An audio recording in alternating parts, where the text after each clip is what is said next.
Olá, eu sou Priscila Oliveira, gerente de desenvolvimento e inovação, e hoje o nosso convidado é o Leonardo Lapa, atualmente gerente de educação básica do SESI Nacional. O Leonardo vai conversar com a gente sobre a Resolução número 4 do CNE, lançada em maio de 2025, que apresentou os parâmetros dos itinerários formativos, que é o nosso principal tema do podcast. Nós já mencionamos a resolução em alguns dos nossos episódios anteriores, e por isso entendemos que valeria um episódio adicional para falarmos só sobre ela. Leonardo, muito obrigada pela sua presença, seja muito bem-vindo. Olá Priscila, tudo bom? É um prazer enorme estar aqui com vocês. Me apresentando brevemente, sou o Leonardo Lapa Pedreira, estou atualmente como gerente de educação básica aqui no SESI, mas trabalhei dentro do governo do estado de São Paulo, no Ministério da Educação, junto ao CONSED na implementação dos novos currículos que surgiram após a BNCC, e hoje sou gerente de educação básica no SESI e tive o prazer de estar compondo o grupo de trabalho que apoiou na elaboração dos parâmetros nacionais para a oferta dos itinerários formativos de aprofundamento. Muito obrigada, Leonardo. Para nós é muito importante conseguir ter a perspectiva de alguém tão experiente, que foi inclusive redator das diretrizes curriculares nacionais do ensino médio, junto ao CNE e nos parâmetros nacionais dos itinerários formativos. E nesse sentido, gostaríamos de começar pedindo para você contar para nós o que são os parâmetros previstos na resolução. Perfeito. A ideia dos parâmetros veio da análise da implementação da lei de 2017, que estabeleceu o novo ensino médio. Essa foi uma lei que teve como objetivo apoiar os estados e municípios com muita liberdade para a criação dos seus itinerários formativos. A gente viu que muitas redes fizeram um excelente uso dessa liberdade, mas isso também contribuiu para aumentar a desigualdade de oferta, no passo que a gente não tinha um parâmetro nacional que garantia a qualidade e o direcionamento desses itinerários formativos.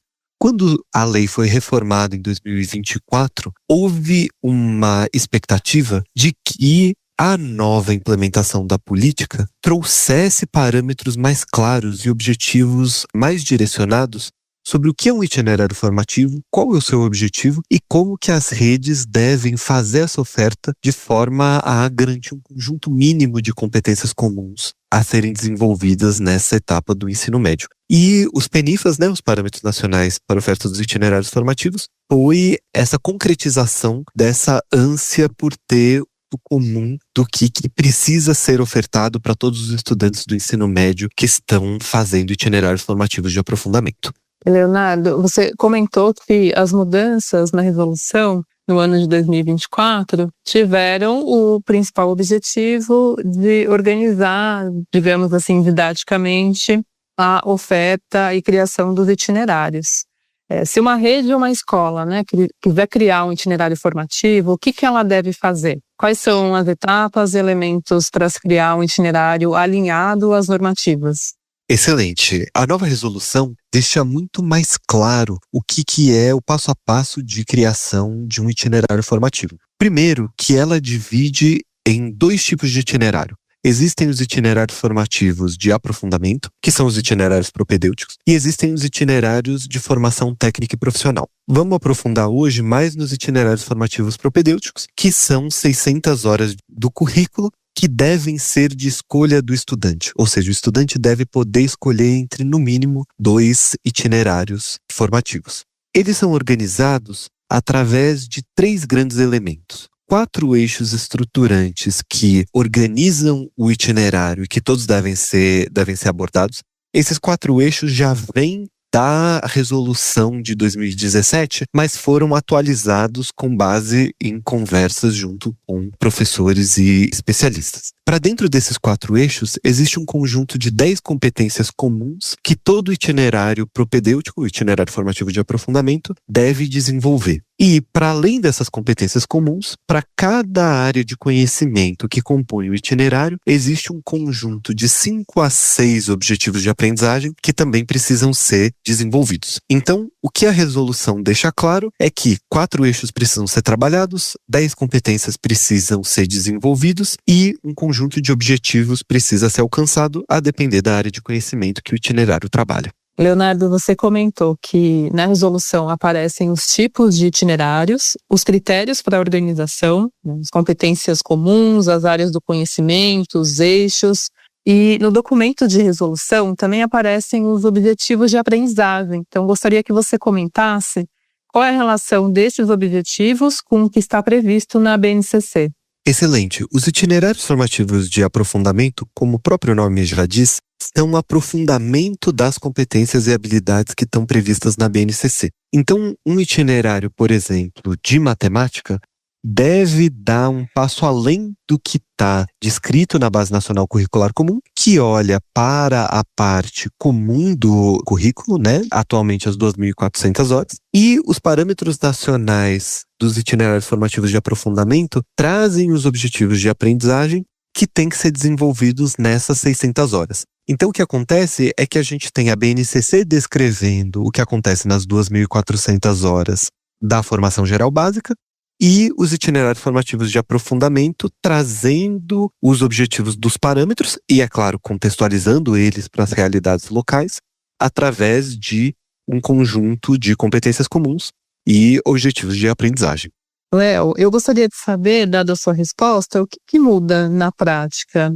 O documento novo dialoga com a BNCC, né, porque tem uma perspectiva de aprofundamento das habilidades da BNCC por meio dos itinerários, mas a normativa traz alguns pontos novos. Então, para quem está nas redes de educação, quais dicas você pode trazer em relação às principais mudanças? Excelente, Priscila. Pensando numa rede que está organizando o seu itinerário, os parâmetros trazem requisitos mínimos maiores quando esses itinerários estão sendo construídos. Então, para além das competências da BNCC que precisam ser aprofundadas no itinerário, a rede também precisa garantir que os objetivos de aprendizagem dos PENIFAS estão sendo trabalhados naquele itinerário, assim como as competências comuns. Vou dar um exemplo. Uma rede que esteja fazendo um itinerário formativo de engenharias e que queira estar trabalhando nesse itinerário 2 áreas de conhecimento,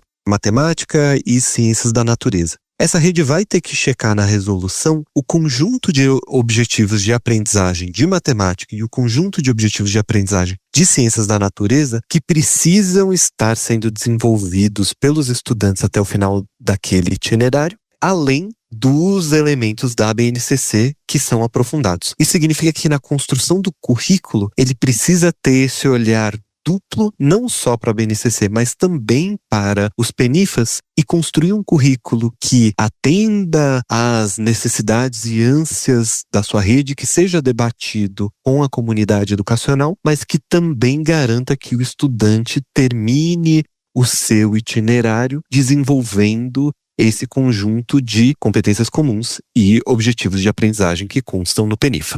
Léo, considerando o fato de estar prevista uma implementação progressiva com finalização em 2027, o que você imagina que deveria estar em foco neste semestre, pensando em 2026? Esse é um semestre muito estratégico na implementação do ensino médio. Por quê? Porque esse é o semestre em que a gente tem, como país, que finalizar o desenho das arquiteturas curriculares que vão pautar os itinerários formativos de aprofundamento. Então, nesse finalzinho de 2025, as redes têm que estar olhando para o que vai ser ofertado dentro das suas escolas para poder, em 2026, focar na parte de formação de professores, elaboração de material e, de fato, implementação nas redes dos itinerários formativos. Então, esse é um espaço muito privilegiado de cada rede educacional desenhar a sua arquitetura curricular do que vai ser trabalhado nos itinerários formativos. Quais que vão ser os seus objetivos específicos? Como que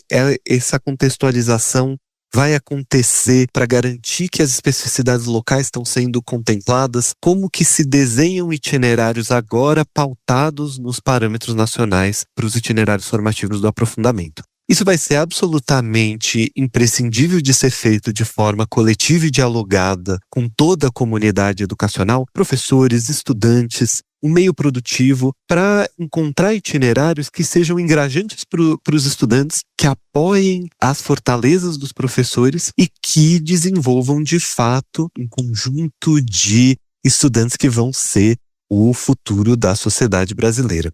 Isso é essencial porque só vai ser possível a gente implementar em 2026 a formação de professores, a elaboração de materiais com uma clareza muito grande do que vai ser ofertado como itinerário formativo de aprofundamento em 2027 e também já começar a dialogar com os estudantes do tipo de escolha que eles vão poder fazer no itinerário para se aprofundar neste final de trajetória. É super importante lembrar que está previsto que em 2028 o Enem comece a trabalhar as competências comuns e os objetivos de aprendizagem dos PENIFAS. Então, é super estratégico que as turmas que começaram em 2026, estarão no ensino médio 2026, 2027, 2028, tenham essa trajetória bem estabelecida para chegarem no exame nacional com todas as competências e habilidades que vão ser essenciais para que eles possam, aqueles que desejarem, seguir os seus projetos de vida no ensino superior.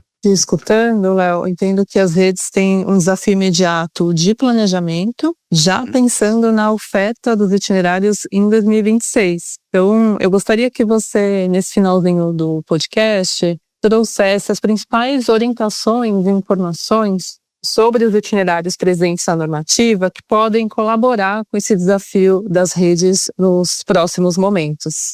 Perfeito. Como você comentou, os estudantes já precisam fazer a escolha dos seus itinerários em 2026. E agora, com os novos parâmetros, é extremamente importante uma atenção na hora que as redes elaborarem os seus itinerários formativos. O que é absolutamente essencial nessa elaboração? A garantia que os 4 eixos estruturantes dos itinerários estejam sendo previstos e trabalhados, o desenvolvimento das 10 competências gerais e o desenvolvimento dos objetivos de aprendizagem das áreas. Lembrando que cada rede tem que ofertar, no mínimo, 2 itinerários formativos com áreas de conhecimento distintas. Então, é possível fazer diversos arranjos pensando nas 4 áreas do conhecimento. É possível juntar a matemática com ciências humanas e pensar em itinerários que trabalhem empreendedorismo e negócio. É possível pensar em itinerários de relações internacionais que trabalhem linguagens e as ciências humanas numa perspectiva de internacionalização ou aprofundamento em língua estrangeira. Então, os estados e municípios continuam com uma liberdade muito grande de desenhar itinerários formativos que sejam engajantes e que ajudem os estudantes a completar os seus projetos de vida. Esse trabalho só ficou com parâmetros mínimos de qualidade que garantem que um conjunto mínimo de fatores seja trabalhado em todos os itinerários formativos de todo o Brasil, para que a gente possa garantir que o nosso ensino médio siga sendo feito com a maior quantidade possível de equidade no aprendizado. Léo, um ponto bem central no desenvolvimento e oferta dos itinerários formativos, que a gente escuta de muitas vezes de educação e também de especialistas, são os projetos integradores. Então, gostaria de escutar um pouquinho sobre esse caminho, pensando na oferta dos itinerários, considerando o aprofundamento das aprendizagens da BNCC. Os projetos integradores são um caminho para a oferta dos itinerários formativos? Excelente pergunta. A gente conversou muito sobre os objetivos e os parâmetros mínimos que são necessários nos itinerários formativos de aprofundamento.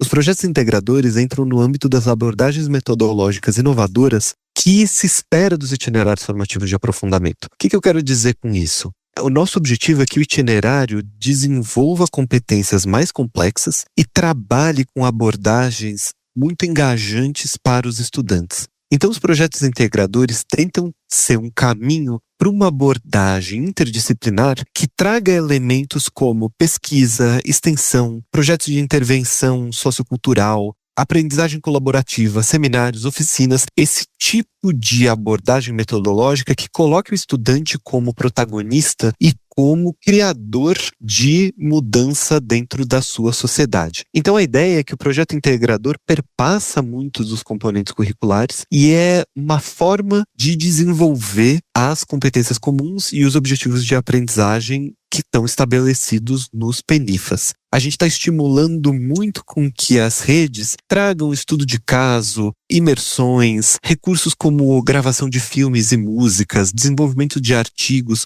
como estes projetos de culminância do ensino médio que garantam que essas competências mais complexas sejam desenvolvidas pelos estudantes, articulando mais teoria e prática. Ótima resposta, Léo, e muito obrigada pelas dicas e explicações ao longo do episódio de hoje. Estamos chegando ao final, então muito obrigada pela sua participação e presença aqui no nosso podcast. Muito obrigado, Priscila. É um prazer estar aqui com vocês. Bom, esperamos que vocês tenham gostado e lembrando que este é um episódio adicional, então não esqueça de aproveitar e escutar os anteriores. Esperamos que vocês tenham gostado, nos contem as impressões e comentários. Obrigada, até a próxima.